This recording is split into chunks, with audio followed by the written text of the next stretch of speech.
Good morning Himachal. चलिए नजर डालते हैं हिमाचल की बड़ी खबरों पर। नेरचौक मेडिकल कॉलेज में 4 और कोरोना मरीजों की मौत।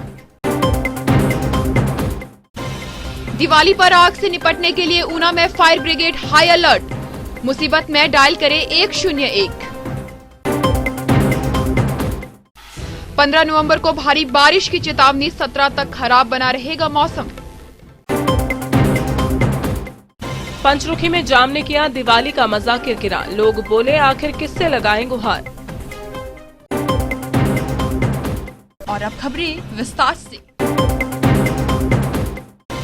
कोरोना संक्रमण के चलते नेरचौक मेडिकल कॉलेज में 4 लोगों की मौत हो गई है। इनमें से एक हमीरपुर, एक लाहौल और 2 कुल्लू जिला के रहने वाले थे। इनमें से 2 की मौत गुरुवार की रात को हो गई और 2 लोगों ने शुक्रवार की सुबह दम तोड़ दिया।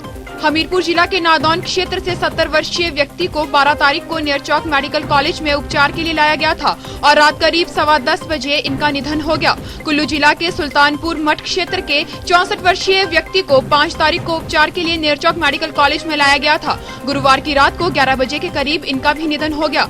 कुल्लू जिला के वसी क्षेत्र के 85 वर्षीय व्यक्ति की मौत भी हो गई। नेरचौक मेडिकल कॉलेज में कोरोना संक्रमण के चलते जान गंवाने वाले चौथे व्यक्ति लाहौल जिला के रहने वाले थे। इनकी उम्र 53 वर्ष थी। नेरचौक मेडिकल कॉलेज के एमएस डॉक्टर जीवानंद चौहान ने खबर की पुष्टि की है।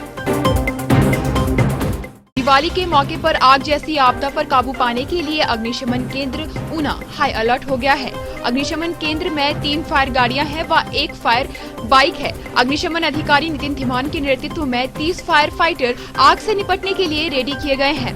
महकमे ने अपने साजो सामान को तैयार कर लिया है। आग के उपकरणों को चेक किया व प्रैक्टिकल भी किया है। अग्निशमन केंद्र ऊना के प्रभारी नितिन धीमान ने कहा है कि अगर जिला में आग की घटना घटित होती है तो अग्निशमन केंद्र ऊना के टोल फ्री नंबर 101 पर कॉल कर फायर ब्रिगेड की सहायता ली जा सकती है।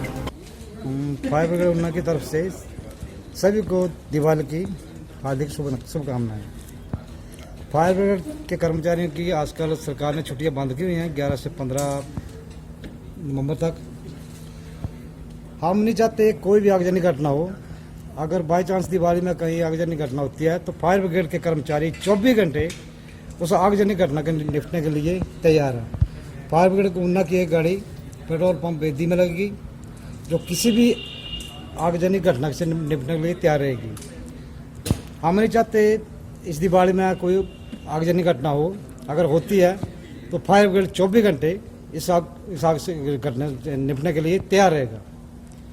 बाकी सभी प्रदेशवासियों देशवासियों को फायर ब्रिगेड ऊना के स्टाफ की तरफ से हार्दिक दिवाली की शुभकामनाएं। बाकी कहीं भी आगजनी की घटना होती है तो 101 नंबर डायल करें। फायर ब्रिगेड आगजनी घटना के निपटने के लिए तत्पर रहेगा।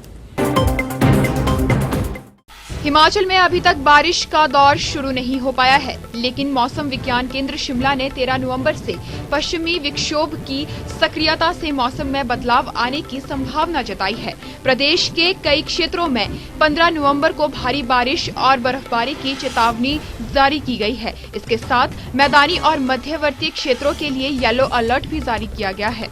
प्रदेश में 17 नवंबर तक मौसम खराब बना रहने का पूर्व अनुमान है। इस संदर्भ में उपायुक्त ऋग्वेद ठाकुर ने समस्त विभागों के जिला अधिकारियों को बर्फबारी से पहले अपनी तैयारियां पूरी करने के निर्देश दिए हैं। ऋग्वेद ठाकुर ने कहा है कि सर्दियों के दौरान जिला में चुहार घाटी, सराज घाटी, शिकारी देवी आदि में अत्यधिक बर्फबारी की संभावना रहती है। अधिकारियों को सर्दियों के दौरान आपदा से निपटने के लिए हर विभाग का एक नोडल अधिकारी नियुक्त करने और उनका नंबर जिला आपदा प्रबंधन प्राधिकरण के साथ साझा करने के निर्देश दिए गए हैं। हर साल की भांति जिला स्तर पर हमारा एक थोरो रिव्यू होता है बर्फबारी को लेकर, जो आने वाले समय में कभी भी हो सकती है। इसकी हमारी डिस्ट्रिक्ट डिज़ास्टर मैनेजमेंट अथॉरिटी की बैठक हमने हाल ही में की थी और उस बैठक में जो बेसिक चीज़ें होती है जो हर डिपार्टमेंट ने इंश्योर करनी होती है इस दौरान, इस पीरियड में, वो हमने रीएम्फोसाइज किया, उनको दोबारा बताया कि अपनी अपनी व्यवस्था को उस तरह से सुचारू रूप से रखे ताकि कभी भी जब बर्फबारी हो या कुछ डैमेजेस हो या कोई सड़कें ब्लॉक हो जाए तो हम तुरंत लोगों तक राहत पहुंचा सकते हैं। इसमें ये बताना चाहूँगा कि हमारे 76 ऐसे फेयर प्राइस शॉप्स हैं, उचित मूल्य की दुकानें हैं, जहाँ पर कि ये बर्फ़ से कट जाते हैं, ये पहले से ही नोटिफाइड है। और इन सभी 76 फेयर प्राइस शॉप्स तक जो उनका 4 महीने का राशन है, दिसंबर, जनवरी, फरवरी और मार्च तक, ये 4 महीने का राशन उन तक 15 दिसंबर तक पहुंच जाएगा। इसकी भी व्यवस्था की है। मेरी सभी अधिकारियों से, DFSC और पूरी टीम से बात हुई है और हर साल की भांति ये राशन वहाँ पर पहुँच जाता है, ताकि वहाँ पर अगर उनका बाकी एरिया से संपर्क टूट जाता है तो उनके ही एरिया में पर्याप्त मात्रा में राशन होता है, ताकि किसी को खाने की दिक्कत ना हो। जो बर्फबारी का जिला मंडी में एक्सपीरियंस रहा है, इसमें ज़्यादातर तो इलेक्ट्रिसिटी का डिसरप्शन होता है। तो हमने बिजली विभाग के अधिकारियों से भी बैठक में जो शामिल थे उनको डायरेक्शंस इशू किए हैं कि वो पर्याप्त मात्रा में पोल्स जो गिर जाते हैं, लाइंस टूट जाती है, उसको रिस्टोर करने के लिए पर्याप्त मात्रा में लेबर, चाहे प्राइवेट लेबर या अपनी जो लेबर है, उस तरीके से व्यवस्था रखे, पहले से ही चिन्हित करके रखे कौन सा एरिया किसकी रिस्पॉन्सिबिलिटी है। और उनके नोडल ऑफिसर्स भी सभी डिपार्टमेंट्स को कहा है इलेक्ट्रिसिटी के साथ साथ कि जो हमसे संपर्क करेंगे, हमारे जो डिस्ट्रिक्ट डिजास्टर मैनेजमेंट सेल है DEOC, उसके साथ संपर्क में रहेंगे, ताकि हमारे पास जो भी अगर कोई कॉल आता है इमरजेंसी में तो हम रिस्पॉन्ड कर सकते हैं। मोटे तौर पे ये तैयारी है। इसके साथ साथ जो पानी की है, वो लगभग कुछ लाइंस जो है वो जम जाती है, तो वहाँ पर पर्याप्त मात्रा में अल्टरनेट अरेंजमेंट लोगों द्वारा भी और विभाग द्वारा भी की गई है। जो सड़कें बंद होती है, सड़कों को रिस्टोर करने के लिए वो अपना समय लगता है, क्योंकि बर्फबारी कितनी होती है उसके आधार पर 2-3 दिन लग जाते हैं बर्फबारी के आधार पर कि कितना टाइम लगेगा सड़कें ठीक करने के लिए।